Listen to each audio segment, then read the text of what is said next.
Carl and Damon here from Games, Brains and Head-Banging Life, gbhblofficial.com for short. Ho, ho, ho, ho. Merry frickin' Christmas. We're going to be talking about some monsters because we are returning.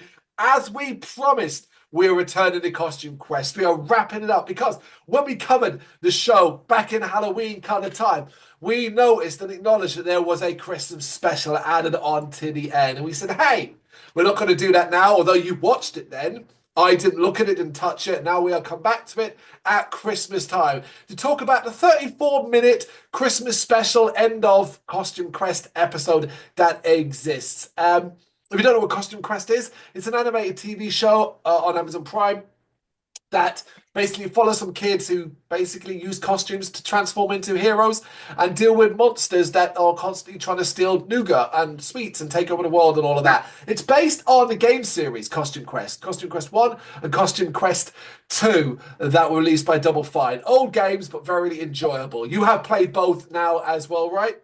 Yep, I have. Did you? And you've also played the DLC, Grubbins on Ice, yes? Yep.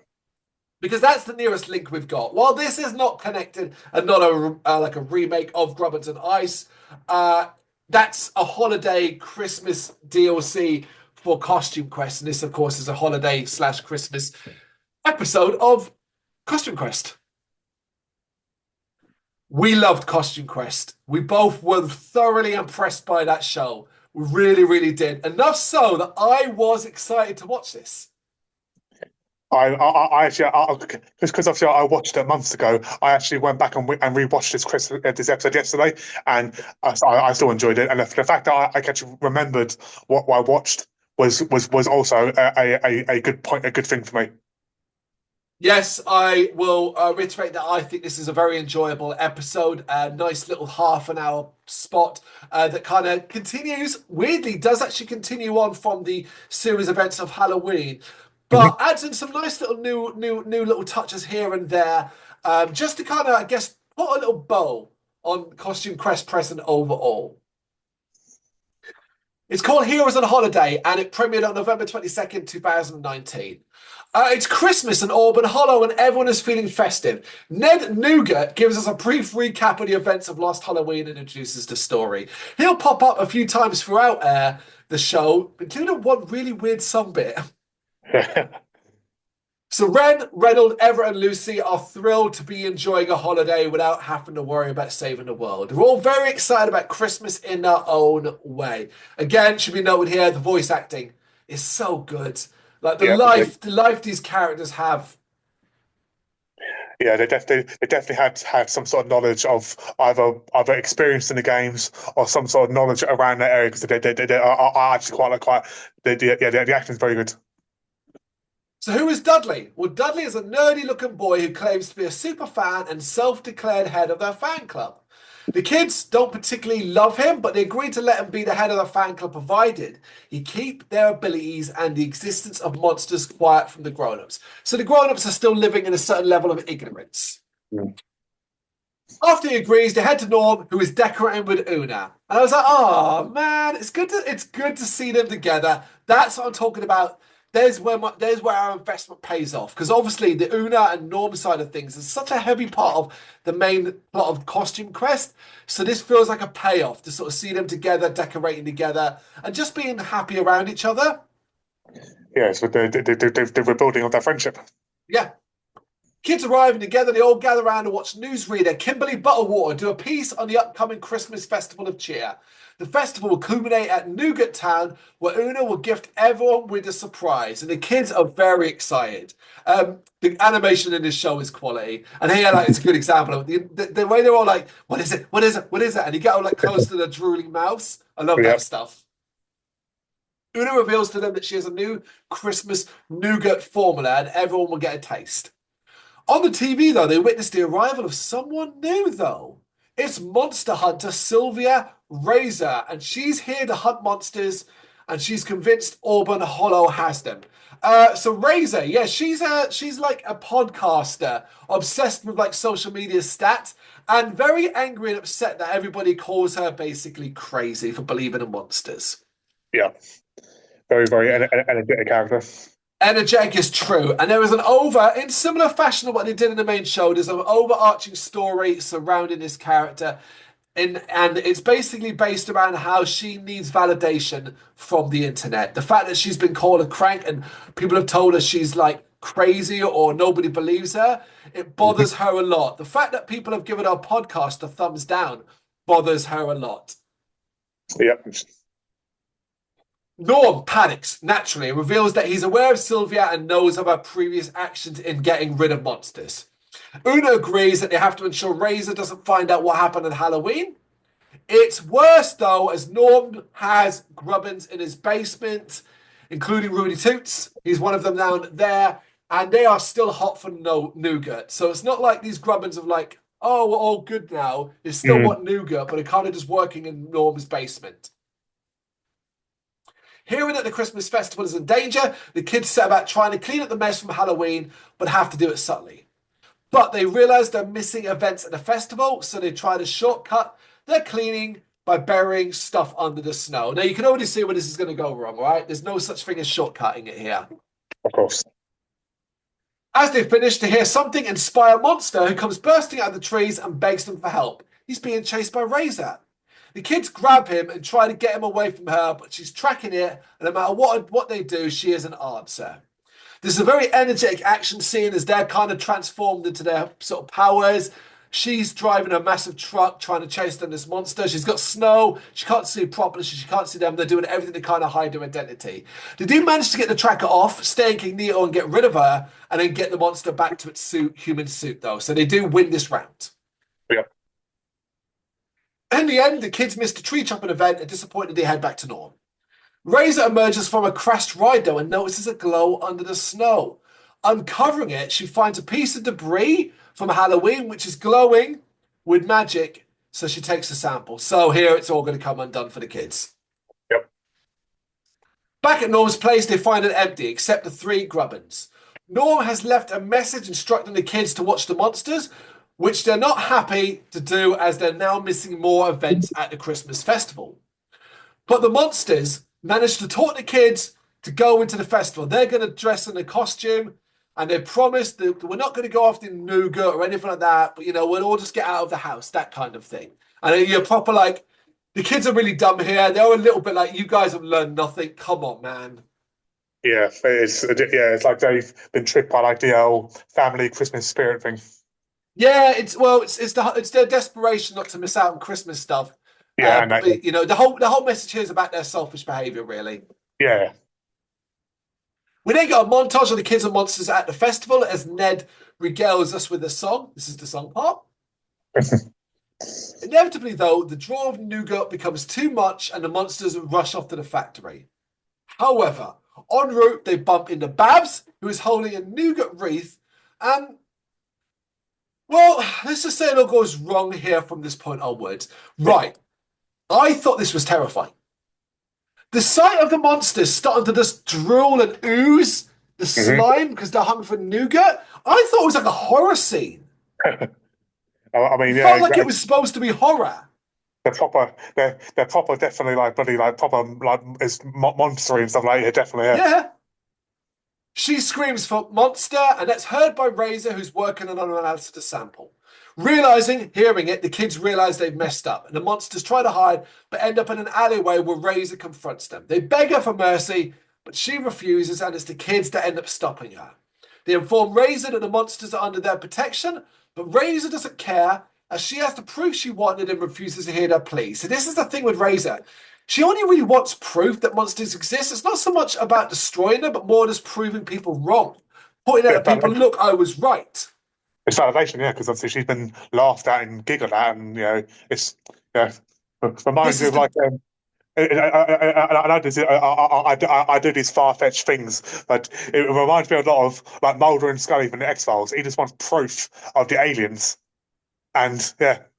Okay, I mean, it's a fair reference, a weird reference, but I'll let you have it. It's validation.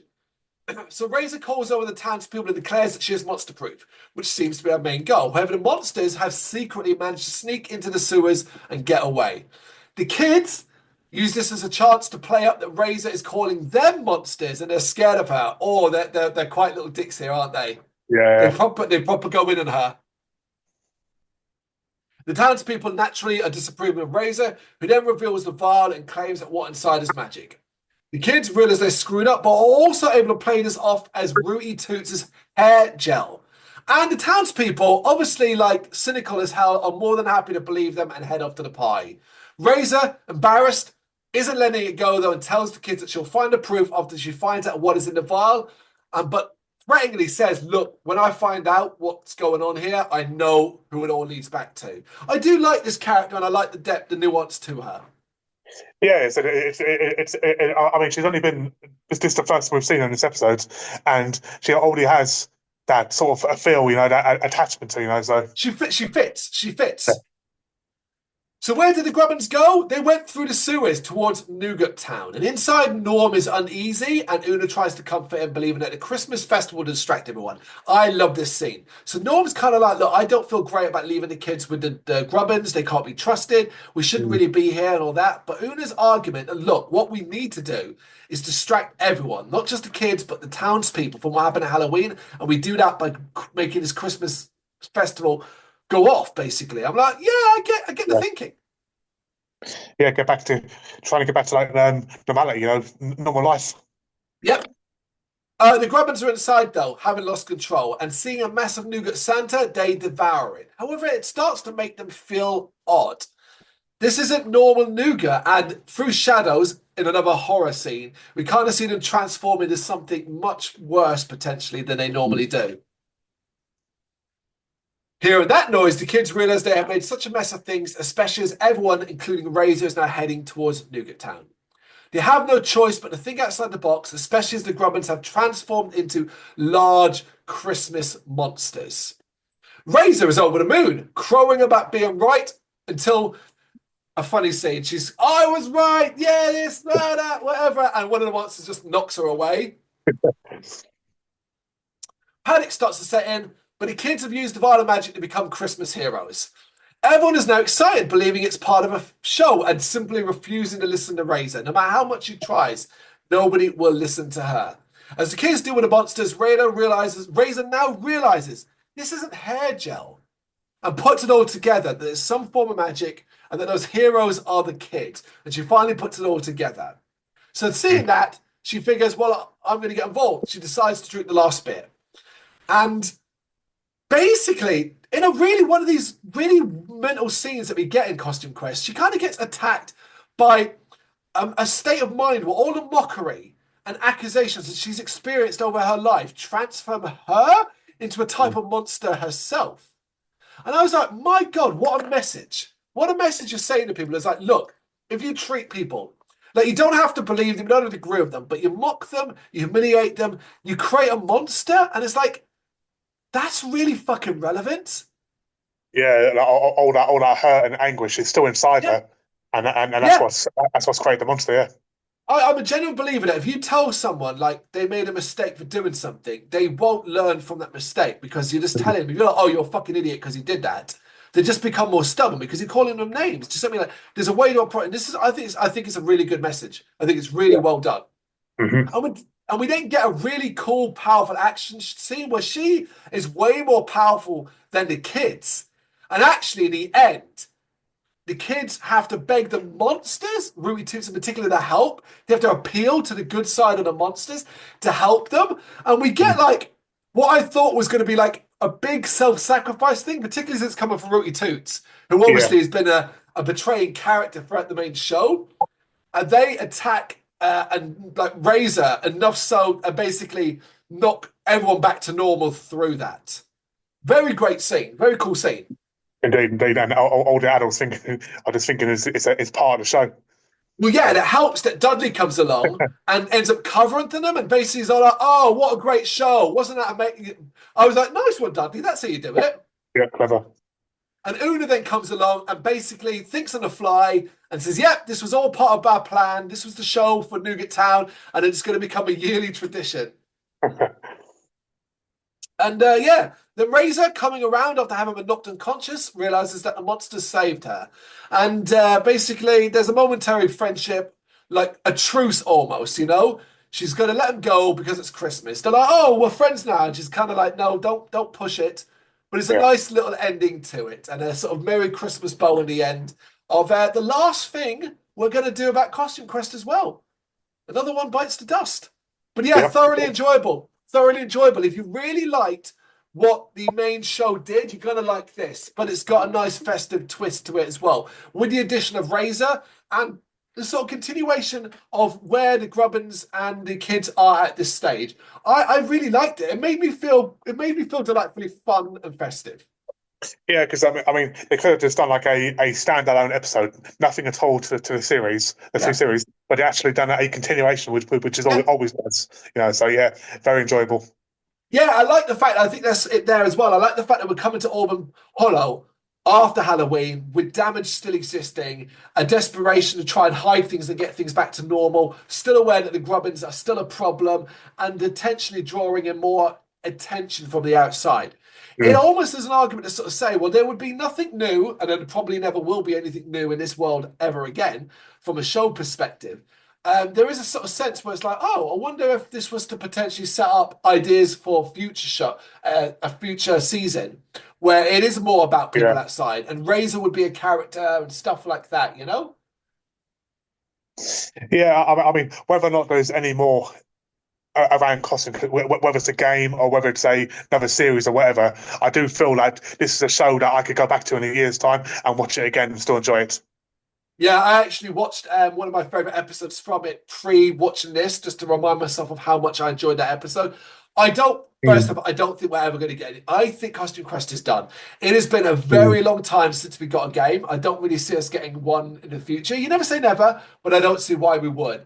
And Yeah. this show was 2019. We're almost at 2025.